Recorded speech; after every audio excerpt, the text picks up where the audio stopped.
देख रहे हैं पंचायत दिशा न्यूज। जिले में इन दिनों ऑनलाइन बैंकिंग फ्रॉड के मामले आए दिन सामने आते रहते हैं, परंतु अब बैंकिंग फ्रॉड का एक नया तरीका सामने आया है। छिंदवाड़ा में नागपुर नागरिक सहकारी बैंक द्वारा खाता धारकों के नाम पर फर्जी लोन दिलाकर बड़ा फर्जीवाड़ा सामने आया है।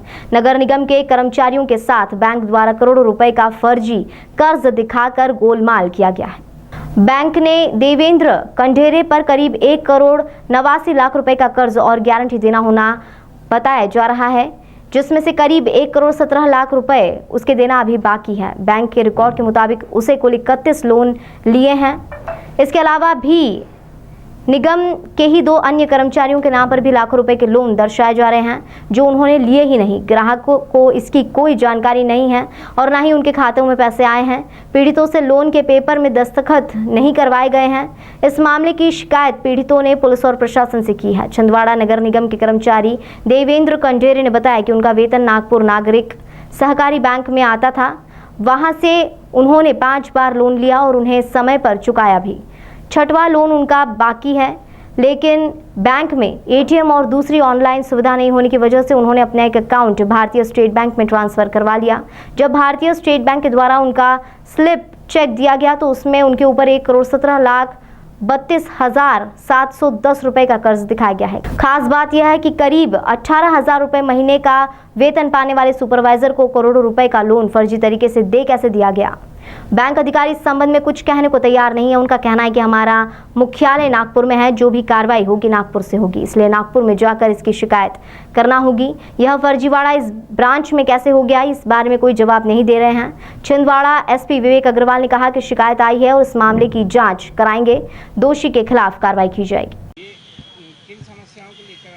सर, मैंने आज कलेक्टर महोदय के समक्ष खड़ा हुआ हूँ आज आवेदन देने, और इसके पहले मैंने एसपी साहब को आवेदन दे के आया हूँ। उनने डीएसपी साहब का ने पहुँचाया था अजाक थाना से मैं अभी सीधे कलेक्टर महोदय के पास आया हूँ।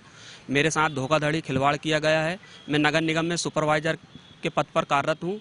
मेरा जब नागपुर नागरिक बैंक में जब मैं दैनिक वेतन में था, जब से मेरी पेमेंट नागपुर नागरिक बैंक में आती थी, तो मैंने पहला लोन मैंने जो लिया था तो 20,000 का, दूसरा लोन लिया था 50,000 का, तीसरा लोन लिया था 70,000 का, चौथा लोन लिया था 1 लाख का और 5वां लोन लिया था 1.5 लाख का, और अभी 6वां लोन लिया मैंने 2.5 लाख का, जिसमें कि 5 लोन जो मेरे हैं पूरे पटने के बाद मेरे को 2.5 लाख रुपए दिया गया, और अभी शेष मेरे ऊपर 2 लाख रुपए बाकी है, जो ईमानदारी से मैं पटा रहा हूँ। आप इसकी जानकारी ले सकते हो।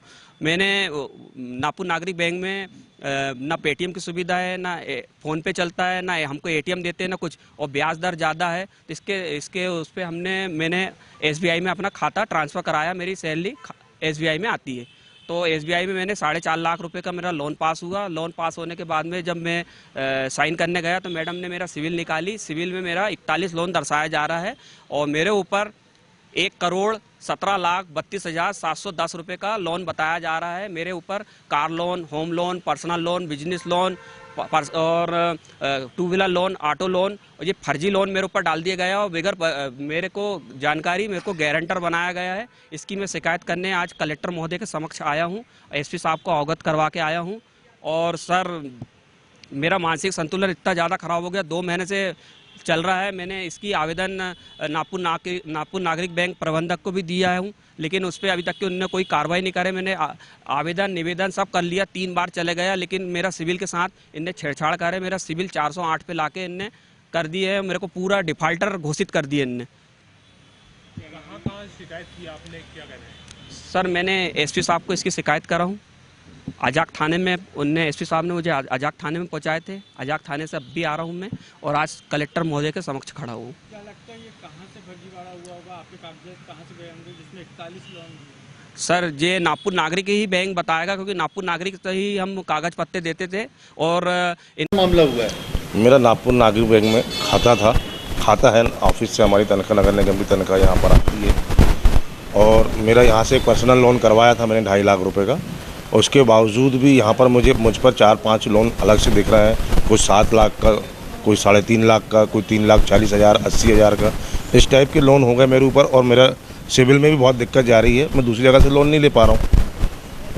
और फिर उनकी जानकारी मैंने हैंड मैनेजर साहब को दी यहाँ पर, तो उनको बताया कि मेरे खाते में जे आया, मैंने सिविल निकाला, बाहर से निकाला, तो उसमें पूरा बायोडाटा निकल के आया। जिसमें मुझे समझ में आया कि इसमें तो पूरा लफड़ा हो चुका है। तो मैंने अवगत कराया हूँ, उन्होंने आश्वासन दिए कि मैं आपका सिविल ठीक करूँगा। अब देखते हैं आज कितना अमाउंट आपके ऊपर बता रहे हैं? अभी तो टोटल मेरे ख्याल से लगभग ये 7, 3, 10, 12-13 लाख रुपए का अमाउंट मेरे ऊपर करीब करीब बता रहे हैं ये। जबकि मेरा लोन पर्सनल सिर्फ 2.5 लाख रुपए का है और 2 लोगों का मैं गारंटर बना हूँ, जो देवेंद्र कंडेरे जी हैं उनका भी गारंटर हूँ और शरद गोदरी जी का। हम एक दूसरे के गारंटर बने हुए हैं यहाँ पर। तो इस टाइप की स्थिति यहाँ पर हुई है। बाकी मेरे पास पूरा बायोडाटा रखा हुआ है, आप चाहें तो ले सकते हैं, देख सकते हैं। आपका नाम क्या? नंद किशोर बारा पात्र है, नगर निगम में कार्यरत हूँ मैं। ये भी एक प्रकार का डिफरेंट मोडस ऑपरेंडी है। इसमें एक CIBIL सिविल स्कोर एक चीज़ होती है जिससे व्यक्ति की क्रेडिट, जो उसकी विश्वसनीयता है, वो निर्धारित की जाती है। हर अकाउंट होल्डर की ऐसी सिविल स्कोर जनरेट होता है। व्यक्ति को चाहिए कि उसको लगातार चेक करें और यह देखें कि उनके अकाउंट्स की गतिविधियां क्या हो रही हैं। समय समय पर अपने बैंक अकाउंट्स, जिस बैंक में वो अकाउंट आपने खुलवा रखा है, वहां जाके चेक कर लेना चाहिए। संबंधित डीलिंग क्लर्क से बात भी करनी चाहिए। वर्तमान दौर में जब ऑनलाइन बैंकिंग और घर बैठे मोबाइल में भी बैंकिंग की सुविधा है, तो लोग कई बार अपनी ब्रांच से संपर्क नहीं करते हैं और उस दौरान उनका अकाउंट नंबर इस्तेमाल करके कुछ यदि ऐसी गतिविधियां कोई व्यक्ति करता है तो उसकी जानकारी अकाउंट ब्रांच को विजिट करने में कई बार सामने आ जाती हैं। तो व्यक्ति को पुनः सावधान रहना और अपनी अकाउंट से संबंधित तमाम जानकारियां लगातार अपडेट करते रहना, उसको व्यक्तिगत रूप से भी संपर्क करके प्राप्त करते रहना बहुत आवश्यक है।